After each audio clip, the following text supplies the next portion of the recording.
حضرت انس رضی اللہ عنہ سے روایت ہے کہ نبی کریم صلی اللہ علیہ وسلم ایک عورت کے پاس سے گزرے جو ایک قبر پر بیٹھی رو رہی تھی۔ آپ نے اس سے فرمایا اللہ سے ڈر اور صبر اختیار کر۔ اس نے کہا مجھ سے دور ہو جا، تجھے وہ مصیبت نہیں پہنچی جو مجھے پہنچی ہے۔ اس نے رسول اللہ صلی اللہ علیہ وسلم کو نہیں پہچانا، اس لیے فرط غم میں اس نے نازیبا انداز اختیار کیا۔ بعد میں اس کو بتلایا گیا کہ وہ تو نبی صلی اللہ علیہ وسلم تھے، چنانچہ یہ سن کر وہ آپ کے دروازے پر آئی، وہاں دربانوں کو نہیں پایا۔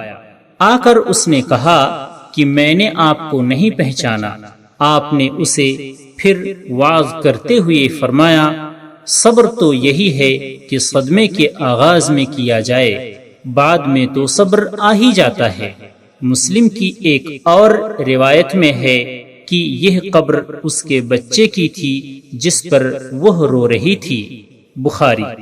حضرت ابو ہریرہ رضی اللہ عنہ سے روایت ہے کہ رسول اللہ صلی اللہ علیہ وسلم نے فرمایا کہ اللہ تعالی فرماتا ہے کہ میرا وہ مومن بندہ جس کی محبوب ترین چیز میں واپس لے لوں لیکن وہ اس پر ثواب کی نیت سے صبر و رضا کا مظاہرہ کرے، اس کے لیے میرے پاس جنت کے سوا کوئی بدلہ نہیں ہے۔ بخاری۔